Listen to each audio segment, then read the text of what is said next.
Praise lord. ఇది నా వాక్యాంశము. పేతురు దేవుని యొక్క శిష్యుల్లో ప్రధానమైనటువంటి వాడు. పేతురు గురించి మనము తెలుసుకోవాలి. ఆయన జీవితము ఎంతో గొప్పది.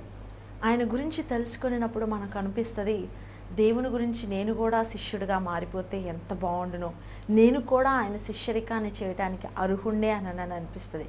పేతురు యొక్క పాత జీవితము, నూతనమైన జీవితమును కేవలము ప్రస్తుత కాల పరిస్థితిలో మానవులైన మనకి ఎంతో మాదిరికరముగా ఉన్నది. ఆయన పాపాత్ముడు అని ఆయనకాయనే సాక్ష్యం ఇచ్చుచున్నాడు. లూకాసు వార్త 5వ అధ్యాయం 8వ వచనంలో ఆయన అంటున్నాడు, నేను పాపాత్ముడినయ్యా అంటున్నాడు. ఆయన ఒక సామాన్యమైనటువంటి వ్యక్తి, ఆయన యొక్క పామరుడు అనని అపోస్తుల కార్యం 4వ అధ్యాయం 13వ వచనంలో జనము ఆయన్ని చూసి చెప్తున్నారు. అంతేకాదు కానీ ఆయన ఒక జాలరి, చేపలను పట్టేటటువంటి వ్యక్తి. ఆయనలో ఎన్ని డిస్క్వాలిఫికేషన్స్ ఉన్నాయో ఒక్కసారి మీరు జ్ఞాపకం చేసుకోండి. ప్రధానుల పక్కన ఆయన కూర్చొనటానికి, ప్రశస్తమైనటువంటి పరిశుద్ధుడైనటువంటి దేవుని నామాన్ని ప్రకటించటానికి అర్హత ఏమాత్రము ఈ లోకంలో ఆయనకు ఉన్నట్లుగా కనపడుతుందా? ఆయన చూస్తే జాలరి ఒక గొప్ప చదువుని చదువుకొని ఉంటాడా? లేదు.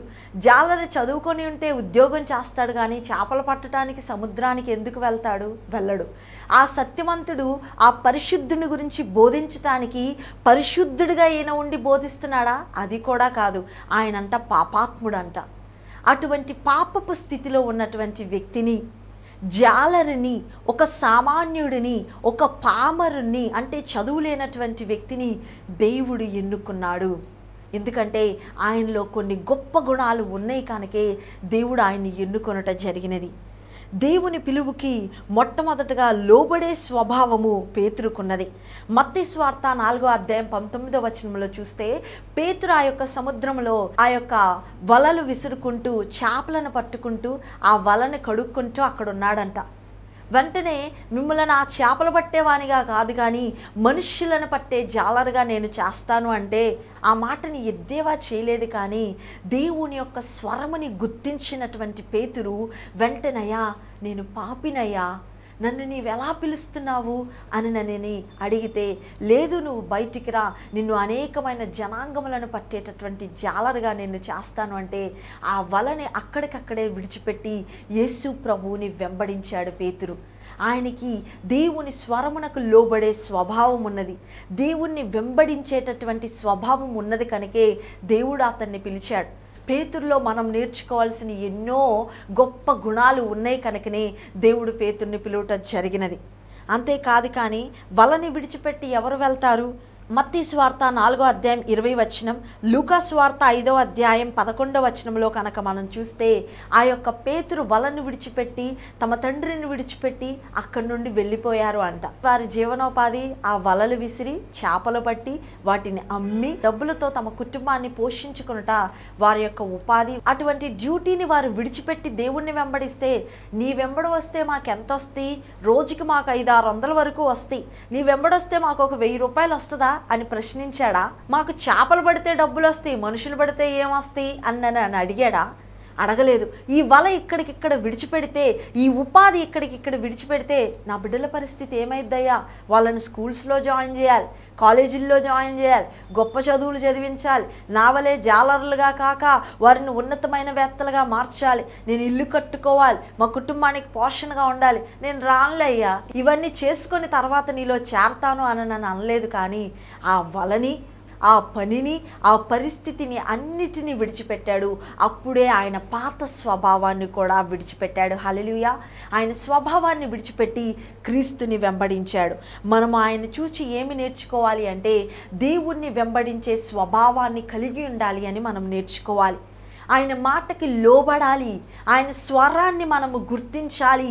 దేవుడు ఏం చెప్పినా అది మన మంచి కోసమే అని గమనించుకోవాలి. వల విడిచిపెడితే మాకు ఉపాధి ఏంటి, నువ్వు చెప్తుంది మంచి విషయము కాదు అని అనలేదు. కానీ ఇప్పుడు నేను ఈ వల విడిచిపెడితే నా బిడ్డలందరూ, నేను వారిని మహా అయితే ఒక ఉద్యోగస్తులుగా చేస్తానేమో, నేను యేసుని వెంబడిస్తే ఆయన ఈ దేశానికి ఉన్నతమైన స్థలముల మీద నా బిడ్డలను చేస్తాడు. మహా అయితే నా కుటుంబాన్ని నేను ఒక 500-600తో పోషించుకుంటానేమో, కానీ ఈ వలని విడిచిపెట్టి నేను యేసయ్యని వెంబడిస్తే నా కుటుంబమే కొన్ని 100 మంది ప్రజలకు పోషించేటట్లుగా దేవుడు మలుస్తాడు, మార్చుతాడని విశ్వాసం కలిగినటువంటి పేతురు ఆ యేసయ్యని వెంబడించి వెళ్ళాడు. అంతేకాదు కానీ అనేక మందిని యేసయ్య ఎన్నుకున్నప్పటికీ తన స్థానముని పేతురు కోల్పోలేదు. దైవజనమా, ఆ యొక్క పేతురికి మొదటి స్థానము మొదటిగానే ఉన్నది. ఇంకా ఆ తర్వాత అనేక మందిని ఎన్నుకున్నాడు. కానీ పేతురు స్థానము ఎంత మాత్రము కోల్పోలేదంటే, ఎంత చక్కగా దేవునికి ఆయన అనుకూలముగా ఉండి ఉండవచ్చు, ఎంత చక్కగా ఆయన విధేయత కలిగి ఉండవచ్చు, ఆ యేసయ్య పనిపాట్ల విషయంలో ఎంత శ్రద్ధ వహిస్తే ఆ యొక్క దేవుడు మొదటి స్థానాన్ని ఇతనికి కాక ఎవ్వరికీ ఇవ్వలేదు అంట. ఈ దినమందు మనము దేవుని విషయంలో మనము నమ్మకమైన పరిచారకులుగా ఉండాలి అని ఆయన ఆశపడుచున్నాడు. మనము చేయించిందల్లా మన యజమానునికి చేస్తున్నామంటే అది ప్రభువునకు చేసినదన్న విషయాన్ని గుర్తించుకొని మిమ్మల్ని మీరు తగ్గించుకొని మీ యజమానుల విషయంలో మీరు యథార్థముగా నమ్మకముగా పనిచేయడి అని లేఖనములో దేవుడు గట్టిగా చెప్పుచున్నాడు. దేవజనమా, ఆయన ప్రధానమైన స్థానముని కోల్పోలేదు అంటే అందుకు తగినటువంటి ఎంతో ప్రయాస ఆయన పడితే కానీ ఆ ప్రధానమైన స్థాయిని కోల్పోలేదు. చూడండి, లంచాలు ఇచ్చి ప్రమోషన్లు పొందుకోవచ్చేమో, లేదంటే మరొకటి మెప్పింపచేసి ప్రమోషన్లు పొందుకోవచ్చేమో. క్రీస్తుని మభ్యపెట్టి మనం ప్రమోట్ అవ్వటం చాలా కష్టం. ఎందుకంటే ఈ లోకంలో ఉన్న అధికారి మన బాహ్యాన్ని చూచి మనం నవ్వుతుంటే మంచోళ్ళమని, ఆయన అడుగులకు మడుగులు ఎత్తుతుంటే ఆయనకి లోబడి ఉంటున్నామని అనుకుంటున్నారు. కానీ మన హృదయంలో మన బాస్ మీద, మన అధికారి మీద మనం తిట్టుకుంటామని, సనుగుకుంటామని, గొనుగుకుంటామని అతనికి తెలియదు. కానీ మన క్రీస్తు నజరేయుడని యేసుకు మాత్రము, నీవు పెదవుల నుంచి వస్తున్నాయా నీ మాటలు, హృదయంలో నుంచి వస్తున్నాయా, నీవు చేతులతో పని చేస్తున్నావా, నీ పూర్ణ హృదయంతో పనిచేస్తున్నా అన్నది తేట తెల్లగా తెలియబడుతుంది.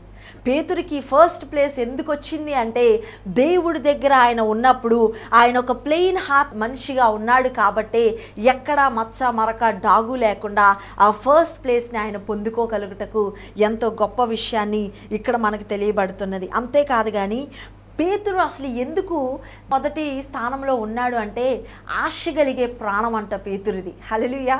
ఆశ కలిగే ప్రాణం. ప్రతి విషయంలోనూ ఆశ కలిగి ఉంటాడు. లోక డబ్బు విషయంలోనా, లోకములో పేరు విషయంలోనా, లోకములో ఉన్న ఘనత విషయంలోనా, లోకములో ఉన్న కీర్తి విషయంలోనంటే కాదు, క్రీస్తు విషయంలో ఆయన ఆశ కలిగి ఉన్నాడు అంట. ఒక దినమందు నజరేయుడైన యేసుక్రీస్తు ప్రభు ఆ నీటి మీద నడుస్తూ ఉన్నప్పుడు శిష్యులందరూ భయపడిపోయి దెయ్యం దెయ్యం దెయ్యం అని అనుకుంటుంటే దేవుడు అంటున్నాడు, భయపడవద్దు, నేనే సుమి అని చెప్పుచున్నప్పుడు వెంటనే ఈ పేతురు గారు అంటున్నారు ధైర్యం చేసి, నేను కూడా నీలాగే నీటి మీద నడవాలి ప్రభువా అని. వెంటనే దేవుడు పేతుర్ని రా అని పేరు పెట్టి పిలిచాడు దేవుడు. వెంటనే పేతురు వచ్చాడు. ఆ నీటి మీద 1-2 అడుగులు వేశాడు. శిష్యులందరూ వస్తే కూడా దేవుడు చక్కగా వాళ్ళందరినీ ఆ దోణిలో కాకుండా నీటి మీద నడిపించి వారు చేరవలసిన ఒడ్డుని చేర్చేవారేమో. కానీ పేతురు మాత్రమే ఇక్కడ ఆశ కలిగిన వ్యక్తిగా ఉన్నది. పేతురు మాత్రమే ఇక్కడ గుర్తించే స్వభావంతో ఉన్నాడు. దేవుల్లో రోషాన్ని పుట్టించాడు. నీవే దేవుడవైతే నేను నడుచున్నట్లు కృప చూపించు ప్రభువా అని అడిగాడు. నేను దేవుడనే, నీకు ప్రూవ్ చేసుకోవాల్సిన అవసరం లేదు, నువ్వు అక్కడే ఉండు అనలేదు. కానీ ఈ యొక్క పరిశీలన చేసే హృదయం మనకి కావాలి అనుటకు, మాదిరికరముగా ఉండుటకు రమ్మని దేవుడు పేతుర్ని పిలిచాడు. ఈ దినమందు నీ చెవికి ఏ వాక్యం వినపడుతుందో నీకు తెలుస్తుందా? నీవు ఏ స్వరాన్ని గుర్తిస్తున్నావో నీకు అర్థమవుతుందా? మనుషులు దురద చెవులు కలిగిన వారై అసత్యం వెంట తమ చెవులు అప్పగిస్తున్నారని అపోస్తుడైన పౌలు ఎంతగానో బాధపడుతున్నాడు. మీ చెవులు దురద పుట్టి చెడ్డ మాటలు మీరు వింటున్నారంట. మీ చెవులకి దురద లేకుండా ఉంటే సత్యాన్నే వినేవాళ్ళు. ఇక్కడ చూడండి, యేసు ప్రభువునే స్వయంగా ఆయన ప్రశ్నిస్తూ ఆయన ఆశ కలిగిన హృదయాన్ని దేవుని పాద సన్నిధిలో పెట్టుట బట్టి ఆయన ఆశ గల ప్రాణాన్ని దేవుడు తృప్తిపరిచి ఆ నీటిలో నడిచేటటువంటి ధన్యతని ఇచ్చాడు. అంతేకాదు కానీ అవిశ్వాసం చేత నీటిలో మునిగిపోయినప్పుడు పేతురు ఏం చేశాడంట? కేక వేశాడు అంట. మనము కష్టంలో సింక్ అవుతున్నప్పుడు, దుఃఖంలో మనం మునిగిపోతున్నప్పుడు, ఆవేదనలో మనం కృంగిపోయి ఉన్నప్పుడు ఎవరు దీని నుంచి విడిపిస్తారా అని మనుషులు ఎదుటికెళ్ళి ఆదరణ పొందుకోవాలని, ఎవరైనా మనని ఓదారిస్తే బాగుండు అని మనకు అనిపిస్తుంది. ఎవరైనా ఈ సమస్య నుంచి మనని పైకి తీసుకొని వస్తే బాగుండు అని మనుషుల యొక్క ప్రజెన్స్ కొరకై మనం ప్రయాసపడుతూ ఉంటాం. ఈ పరిస్థితిలో ఇక్కడ నుండి వెళ్ళిపోయి మా అమ్మగారోళ్ళ ఇంటికి వెళ్తేనో, మా చెల్లెలి ఇంటికి వెళ్తేనో, మా అక్క వాళ్ళ ఇంటికి వెళ్తేనే నేను నెమ్మదిగా ఉంటాను అని నన్ను అనుకొని ఈ ప్రాంతాలను విడిచిపెట్టి వెళ్తారు. కానీ అసలు మన ప్రాంతంలో ఆ యేసయ్య వస్తే ఈ పరిస్థితిని తారుమారు చేస్తాడని ఎవరు ఆలోచించారు. నీటిలో మునిగిపోయి మౌనముగా ఉండలేదు. కానీ యేసయ్య అని పేతురు కేక వేసినప్పుడు ఆయన హస్తాన్ని ఇచ్చి దేవుడు పైకి లేవనెత్తాడంట. దేవుడికి తెలుసు ముందుగానే ఈ నీళ్లను చూచి, ఈ సాతానుని చూచి, సాతాను పెట్టిన అలజడిని చూచి పేతురు భయపడతాడు, పేతురు అవిశ్వాసం చెందుతాడు, మునిగిపోతాడు. మునిగిపోయేటప్పుడు ఎవరిని పిలుస్తాడు? ఆయన తమ్ముడిని పిలుస్తాడా? ఆయన ఫ్రెండ్స్ అయిన శిష్యుల్ని పిలుస్తాడా? లేదంటే ఆయన ఏమంటాడు? బాబోయ్ బాబోయ్ అని అరుస్తాడా? ఏం చేస్తాడు అని దేవుడు ఒక్క సెకండ్ ఆలోచించిన వెంటనే యేసయ్యా అని కేక వేశాడు అంట పేతురు. ఆయన కేక వేసిన వెంటనే దేవుడు ఆయన చెయ్యినిచ్చి ఆయన పైకి లేవనెత్తి ఆయనతో కూడా నడిపించి ఆ దోణిలో కూర్చొని పెట్టాడు. నీవు కష్టంలో ఉన్నప్పుడు, నీవు శ్రమలో ఉన్నప్పుడు దేవునిని నీవు కేక వేసి పిలవాలి. నీ కేక కూడా ప్రభువునకు వినపడతది. వినపడినప్పుడు నీ జీవితంలో దేని నిమిత్తమైతే నీవు కేక వేశావో దాని విషయంలో నీవు విడుదల పొందుకుంటావు. ఆపద్దినమందు మనము యెహోవాకి మొర్ర పెట్టాలి అంట. ఆపద్దినమందు మనం మనుషుల ఎదుటికి వెళ్ళకూడదు. ఆపద్దినమందు మనం దుఃఖిస్తూ ఉండకూడదు. ఆపద్దినమందు మనం చింతపడుతూ ఉండకూడదు. కానీ ఆపద్దినమందు ఆయన పాదాలను శరణు వేడుకుంటూ ఆయనని కేక వేస్తూ పిలుస్తూ ఉన్నప్పుడు ఆయన పరిశుద్ధాకాశం నుంచి ఆయన హస్తమునిచ్చి మనని కాపాడి సంరక్షిస్తాడు. పేతురు కూడా కేక వేసినప్పుడు ఆయన పరిశుద్ధ హస్తమునిచ్చి ఆ నీటిలో నుండి బయటికి తీసుకొని వచ్చాడు. నీవు పాపములో మునిగిపోతున్నావా?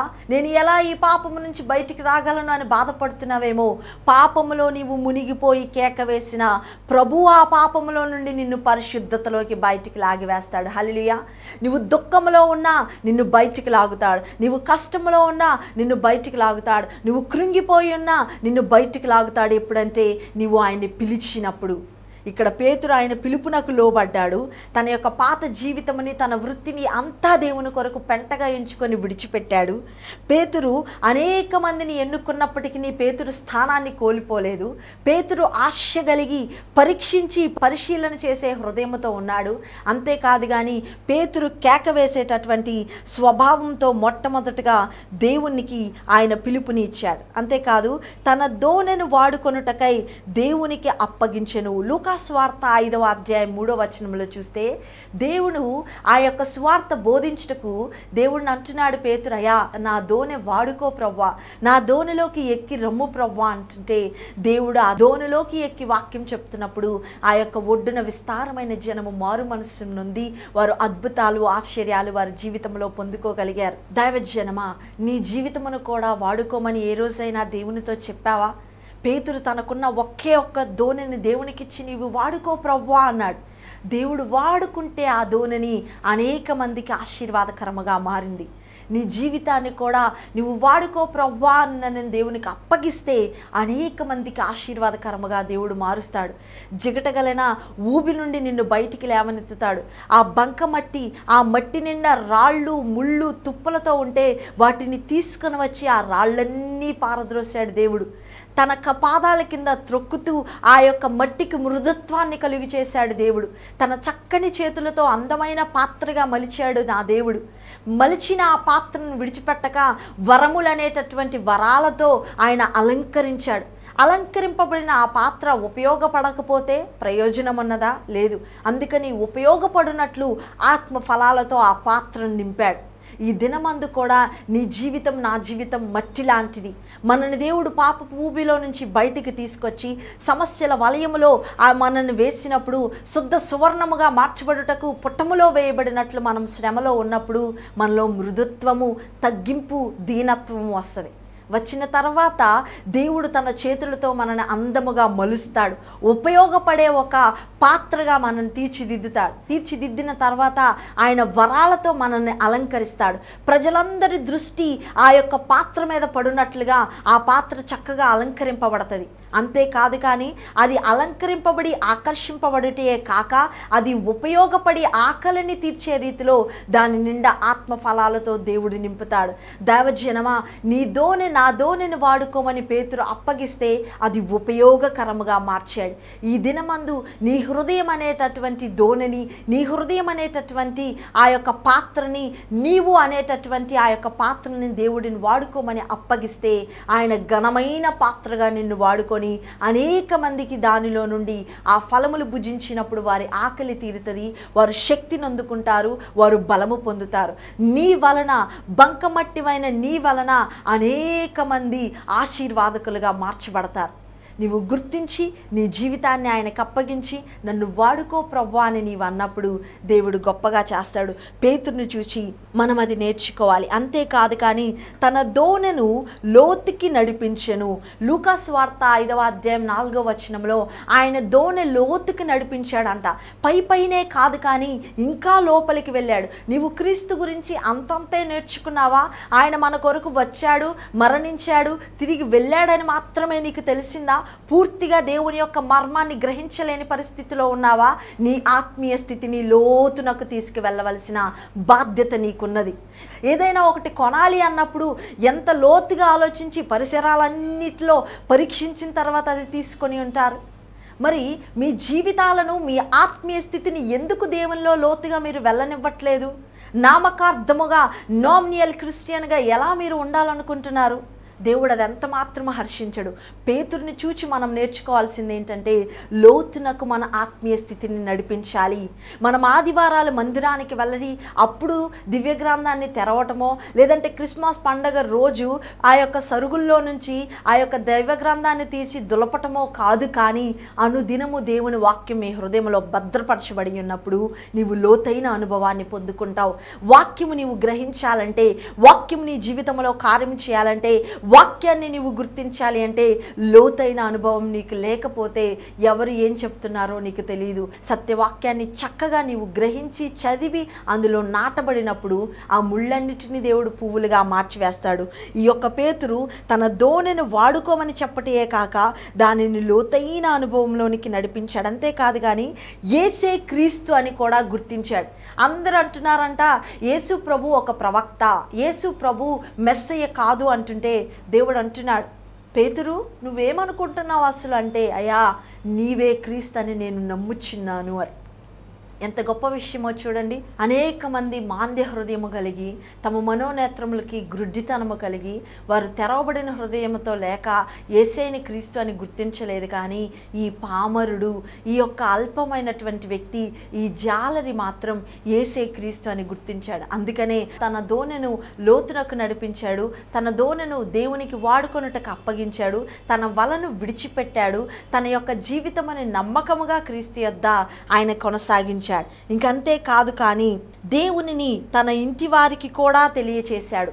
అవును, తన కుటుంబ ప్రజలకు కూడా ఈ యేసు ప్రభు గురించి తెలియపరిచాడు. అందుకనే తన భార్య కూడా విశ్వాసురాలైన భార్యగా ఉండి పేతురు గారితో కూడా వెళ్ళి సేవ చేసినట్లు 1 కొరింథీయులకు రాసిన పత్రిక 9వ అధ్యాయం 5వ వచనంలో చక్కగా వ్రాయబడి ఉన్నది. పౌలు గారు టెస్టిమెంట్ ఇస్తున్నారు పేతురు గారి గురించి.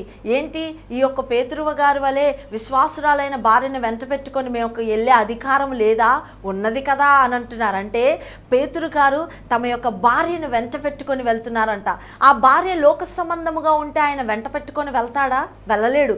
ఆ భార్య కూడా దేవుణ్ణి గుర్తించి గ్రహించి ఉన్నది కాబట్టే ఆమెని వెంట తీసుకొని వెళ్ళాడు. అంటే ఎలా గుర్తించగలిగింది ఆమె? తన కుటుంబానికి క్రీస్తుని పరిచయం చేయటం ద్వారా. అతని అత్త జ్వరంతో పడి ఉన్నప్పుడు ఆయన డాక్టర్ దగ్గరికి తీసుకెళ్ళలేదు, మందులు తెచ్చి వేయలేదు. కానీ యేసయ్యని ఇంటిలోనికి బ్రతిమలాడి తీసుకొని వచ్చినప్పుడు యేసయ్య ప్రార్థన చేయగా ఆమె లేచి వారందరికీ పరిచారం చేసినదంట. తన కుటుంబ జీవితంలో క్రీస్తుకు ఉన్న ప్రాముఖ్యత తాను మాత్రమే కాదు, కానీ తన కుటుంబ ప్రజలకు కూడా తెలియాలి. మీకు కష్టం వచ్చినప్పుడు ఆయన్ని ఆశ్రయించాలి. మీరు ఎవరి గురించి తెలుసుకొని వెంబడించాలి అంటే ఆయన్నే అని తమ కుటుంబాలకి తెలియజేసినట్లుగా తెలుస్తుంది. అంతేకాదు, కానీ ఇంత చక్కగా ఉన్నటువంటి పేతురు జీవితంలో అపవాది అయిన సాతాను మనము దేవునికి సన్నిహితముగా ఉండి దేవునితో ఇష్టముగా ఉండి దేవుని ప్రేమను పొందుకుంటే ఓర్వలేని ఒక శత్రువు ఉన్నాడు. మనందరికీ ఒకే ఒక్క శత్రువు, అపవాది అయిన సాతాను. ఆ శత్రువు దేవునికి మనను సన్నిహితంగా ఉండకోకుండా చేయటానికి ఈ యొక్క పేతురులోనికి ప్రవేశించి తప్పిపోయేటట్లు చేశాడు. వెంటనే దేవుడు ఏం చేశాడో తెలుసా? పేతురు, సాతాను గోధుమల వల్లే నిన్ను జల్లించాలని చూస్తున్నప్పుడు నీ కొరకు నేను విజ్ఞాపన చేశాను. వాడు ఎవరిని మింగుదమా అని గర్జించు సింహం వలె తిరుగుతున్నాడు, అయినా నీవు భయపడవద్దు, నీ పక్షమున నేను ప్రార్థన చేశాను అని దేవుడు చెప్పుచున్నాడు. ఎంత గొప్ప దేవుడో చూడండి. పేతురు ఒకవేళ తప్పిపోయినా తన తప్పుని తెలుసుకొని ఆయన దేవునిలో తన జీవితాన్ని సంపూర్ణముగా కొనసాగించే స్వభావం గలవాడని దేవుడు గుర్తించాడు. ఆయన తప్పిపోవటానికి ఆయన యొక్క గుణము కారణము కాదు, కానీ అపవాది అని గ్రహించిన దేవుడు తప్పిపోకుండా ఉండునట్లుగా పేతురు పక్షమున దేవుడు ప్రార్థన చేశాడంట. మొట్టమొదటిగా నిన్ను నీ జీవితాన్ని దేవునికి అప్పగించి నీ జీవితంలో ఆయనకి ప్రాధాన్యత ఇచ్చి నీవు ఆయన్ని ప్రేమించినట్లయితే ఎక్కడైనా సాతాను వేసి ఆ బాణము నీకు తగలకుండా దేవుడు నిన్ను ఆ యొక్క బాణమునకు అడ్డుగా నిలబడి దాన్ని అడ్డగించి నిన్ను సంరక్షిస్తాడు. నీ పక్షమున ఆయన విజ్ఞాపన చేస్తాడంట. నీలో ఉన్న ఆ పరిశుద్ధాత్మ దేవుడు ఉచ్చరింపశక్యము కాని మూలుగులతో మన ప్రభు నాకు ప్రార్థన జరిగించటం జరుగుతుంది. ఈ యొక్క వచనము ద్వారా మనకి తెలియబడినది ఏంటంటే పేతురు వలె మనము జీవిస్తే ప్రభువు మన కొరకు ప్రయాసపడి మన కొరకు ఆ తండ్రిని ఒప్పించి ఆ పరిశుద్ధాత్మని పంపించి మన జీవితాల్లో అన్ని విషయాల్లో సంసిద్ధులుగా నిలవబెట్టుటకు ఆయన ఎంతో ప్రయాసపడతాడు అన్న విషయాన్ని మనం గ్రహిస్తున్నాం. దైవజనమా, మీరు గుర్తించుకొని గమనించుకొని పేతురుకు కలిగిన ఈ స్వభావాలను మనము కూడా కలిగి ఉందాం. అంతేకాదు, కానీ దేవుడు అంటున్నాడు, పేతురు అనబడిన బండ మీద నా సంఘాన్ని నేను నిర్మిస్తాను అని. అదే రీతిలో ఆయన ఆత్మను పొందుకొని ఏవేలు ప్రవచనమని పలికినప్పుడు 3000 మంది మారు మనస్సు నొందారు. మొట్టమొదటిగా అపోస్తులు సంఘ స్థాపనకి దేవుడు ఏ రీతిలో అయితే పునాది రాయిగా ఈ యొక్క పేతురుని వాడుకున్నట్లు జరిగినదో ముందుగానే దేవుడు ఆయనకి తెలియచేసి ఉన్నాడు. అంతేకాదు, కానీ ఈ యొక్క పేతురు దేవుడు చెప్పిన మాటకి లోబడి మీరు యెరూషలేము పట్టణమును విడిచిపెట్టి ఎక్కడికి వెళ్ళొద్దు, పైనుండి శక్తి వచ్చే వరకు మీరు ఇక్కడే ఉండమంటే వారు కనిపెట్టుకొని ఉన్నారు. నిశ్చయముగా దేవుని ఆత్మ దిగి వచ్చింది వారి మీదకి. దేవుని ఆత్మ దిగి రావటానికి వారు ఎంత కష్టపడ్డారో తెలుసా? లూకాసు వార్త 24వ అధ్యాయం 53వ వచనంలో చూస్తే, ఎడతెగక కృతజ్ఞతాస్తుతులు చెల్లించుచు వచ్చరి. వారు మానక ప్రార్థన చేస్తున్నారంట. వారు దేవునికి స్తుతులు చెల్లిస్తూ ఉన్నారంట. వారు ఎడతెగక అంటే ఎక్కడ ఆలస్యం లేదు, ఎక్కడ ఆగలేదు, కంటిన్యూస్గా అయ్యా నీవు చెప్పావు ఆత్మను మా మీదకి కృమ్మరించు, మీరు చెప్పారు ఆత్మను మా మీదకి కృమ్మరించమని చెప్పి వారు ఎడతెగక ప్రార్థించినప్పుడు బలమైన గాలిగా వీచి అగ్ని జ్వాలగా వాళ్ళ మీదకి వ్రాలి వారికి అనుగ్రహించిన వాక్శక్తి కొలది వారు అన్య భాషలు మాట్లాడారు.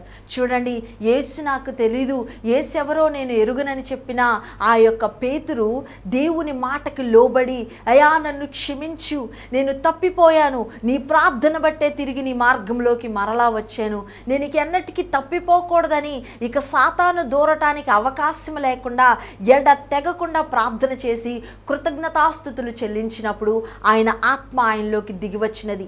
ఇక పేతురులో ఎప్పుడైతే దేవుని ఆత్మ నివసిస్తుందో ఇక సాతానికి ఆ యొక్క పేతురు జీవితంలో అడుగు పెట్టడానికి గజం స్థలము కూడా లేకుండా పోయింది, ఒక అడుగు స్థలము కూడా లేకుండా పోయింది. అంత పూర్తిగా పేతురు పరిశుద్ధాత్మ శక్తితో నింపబడ్డాడు. మొట్టమొదటిగా ఇది ఏవేలు ప్రవచనం అని లేచి ఆ ప్రవచనాన్ని ప్రవచించినప్పుడు అక్కడున్న మనుష్యులందరూ మార్చివేయబడ్డారు. అపోస్తుల కార్యం 2వ అధ్యాయము 16వ వచనములో. అంతేకాదు కానీ నజరేయుడైన యేసుక్రీస్తు నామముని వాడి 40 సంవత్సరాలుగా రోగిగా పడి ఉన్న వ్యక్తిని స్వస్థపరచుటకు కారణభూతుడిగా మారాడు. నజరేయుడైన యేసుక్రీస్తు నామముని ఉపయోగించేటటువంటి వారిగా మనం ఉండాలి. ప్రవచనాలు ఎత్తిపట్టి ప్రార్థించేటటువంటి వారిగా ఉండాలి. జీవమరణాలు మన నాలిక వశమై ఉన్నవి కాబట్టి జీవాన్ని ఎల్లప్పుడూ మన నోటితో ఉచ్చరించాలి. ప్రభు యేసే మనకి జీవమని తెలియజేయబడి ఉన్నది కనుక మన నోటితో ఆ ప్రవచనాలన్నీ పలికినప్పుడు మన జీవితంలో అవి నెరవేర్చబడతాయి. ఆ యేసయ్య నామాన్ని ఉపయోగిస్తే 40 సంవత్సరాల కఠినమైన పరిస్థితి మార్చివేయబడినట్లుగానే నీ జీవితంలో దీర్ఘకాలికమైన పరిస్థితి మార్చివేయబడుతుంది. ఆ యొక్క పేతురు తన పేరును ఉపయోగించుకోవాలా, నేను యేసయ్యతో ఉన్నాను, యేసయ్య ప్రధాన శిష్యుడిగా ఉన్నాను అని జనముల దగ్గరికి వెళ్ళి గొప్పలు చెప్పుకోవటం లేదు, కానీ యేసయ్య నామాన్ని ఉపయోగించి దెయ్యముల మీద అధికారం పొందాడు. ఆ పేతురు నడుస్తుంటే పేతురు వెళ్తున్న ఆ వీధిలో అనేక మంది రోగస్తులు, అనేక మంది అనారోగ్యస్తులు ఆయన నీడ పడితే చాలు రోగులకు స్వస్థత వస్తుందని ఆ రోడ్ల మీద ఆ వీధుల్లో తీసుకుని వచ్చి పడుకోబెట్టారంట. అలాగే పేతురు గారు నడిచి వెళ్తుంటే ఆయన నీడ పడగానే అనేక మంది రోగులు లేచి గంతులు వేయటం జరిగినది. పేతురు ఒక జాలరి, పేతురు ఒక పాపి.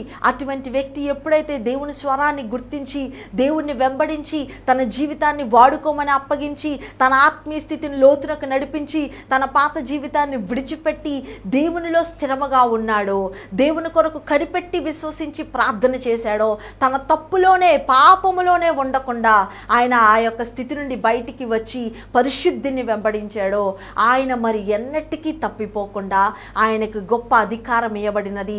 పరలోకపు ద్వారముల ఎదుట ఆయన నిలబడి నీవు నేను వెళ్తే ఆ పేతురు గారు తాళములు తీసినప్పుడు మనం లోపలికి వెళ్ళటం జరుగుతుంది. దైవజనమా, జ్ఞాపకం చేసుకోండి ఎంత గొప్ప ధన్యతని దేవుడు ఆ యొక్క పేతురు గారికి అనుగ్రహించి ఉన్నాడో. నీకు నాకు కూడా అలాగే చేస్తాడు. పేతురు గారిని చూస్తుంటే మనవలే మనకు అనిపించట్లేదా? మనము కూడా పనికిరాని వారమని, మనము కూడా పరిశుద్ధులము కాదని, మనము కూడా జ్ఞానము లేని వారమని, మనము కూడా వాక్యమును బోధించడానికి అర్హత లేని వారమని, మనకి కూడా తెలివి లేదు అనని. కానీ ఇటువంటి పరిస్థితుల్లో ఉన్న దిక్కులేని దీన దరిద్రులను ఆయన లేవనెత్తి ప్రధానుల ప్రక్కన ఆయన కూర్చొని పెట్టే దేవుడు అని ఈయన జీవితాన్ని చూస్తే మనకు అర్థమవుతుంది. పేతురు వలె మన కుటుంబాన్ని క్రీస్తుని పరిచయం చేయాలి. పేతురు వలె క్రీస్తుని మనం వెంబడించాలి. ఇట్టి పేతురు వలె ఎప్పుడైతే మనం జీవిస్తామో పరిశుద్ధాత్మతో మనం నింపబడినప్పుడు అనేక మంది మనల్ని వెంబడించి ఆ క్రీస్తు మార్గానికి వెళ్తారు. పేతురు ముందు అబద్ధాలాడిన వారు అక్కడికక్కడే మరణించాడు. అదే పేతురు ఆత్మను పొందుకోక మునుపు యేసయ్య ఎవరో తెలియదని అబద్ధాలాడాడు. ఎప్పుడైతే దేవుని ప్రార్థన ఆయనకు కంచిగా ఏర్పరచబడి ఉన్నదో ఆ పాపముని క్షమించబడి ఆయనకి ఎడతెగక ప్రార్థన చేసినప్పుడు మరలా పాపం ఆయన ఒంటిలోనికి ప్రవేశించలేదు. ఒకవేళ నీవు మొదట వెలిగించబడ్డావా, కొద్ది దినము ప్రార్థనా అనుభవంలోనికి నడిచావా, అయితే ఈలోపే అపవాది నీ జీవితంలోకి ప్రవేశించి పడవేసినదా, అయితే నీవు సిగ్గుపడొద్దు, కృంగిపోవద్దు, ఆయన దగ్గరికి వెళ్ళటానికి అధైర్యపడవద్దు. కానీ మరలా నీవు దులుపుకొని ఆ పాత స్థితిని విడిచిపెట్టి ఇక ఎడతెగక ప్రార్థన చేయి. సాతాను నీ జీవితంలోకి ప్రవేశించకుండా ఆయన నీ చుట్టూ కంచెని వేసి నిన్ను గొప్ప సాక్షిగా నిలబెట్టి అద్భుతాలు జరిగిస్తాడు. పేతురు నీడ పడితే స్వస్థత, పేతురు ముందు అబద్ధాలాడిన వారికి మరణము, పేతురు చేతులుంచినప్పుడు పరిశుద్ధాత్మను పొందుకోట, పేతుడు మృతులను సైతము లేవనెత్తగలిగేటటువంటి సామర్థ్యతని పేతురు పొందుకోగలిగాడంటే నీవు నేను కూడా పొందుకుంటాం. దేవుడే అన్నాడు నాకంటే మీరు గొప్పగా వాడబడతారు అని. మరి అలాంటప్పుడు పేతురు ఎంత గొప్పగా వాడబడ్డాడో అంతకంటే దేవుడు నిన్ను కూడా నన్ను కూడా వాడుకోవటానికి సిద్ధంగా ఉన్నాడు. ఆయన వాడుకోవటానికి సిద్ధంగా ఉన్నాడు. వాడబడేవానిగా నీవు సిద్ధంగా ఉన్నావా? ఉంటే ఇప్పుడే నీ హృదయాన్ని ఆయనకి అప్పగించు. యేసయ్యా, నా హృదయంలోకి రమ్మని నీ నోరు తెరిచి పిలువు. Jesus, come in to my heart, change my life అని నీవు ఎప్పుడైతే నీవు రిపెంట్ అయ్యి కన్ఫెస్ చేసుకుంటావో ఆయన పాద సన్నిధిలో ఆయన నిన్ను టచ్ చేసి, నిన్ను విడిపించి, నిన్ను రక్షించి, ఇట్టి పేతురికి ఇచ్చిన ఆశీర్వాదాన్ని ఇచ్చి, నిన్ను ఒక బండగా చేసి నీ మీద సంఘాన్ని నిర్మిస్తాడు. ప్రార్థన చేసుకుందాం.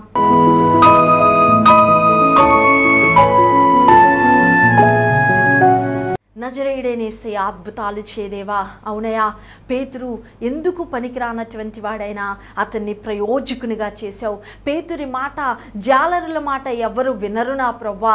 కానీ పరిశుద్ధాత్మను పెట్టి 3,000 మంది మారు మనసునకు కారకులుగా మార్చావు.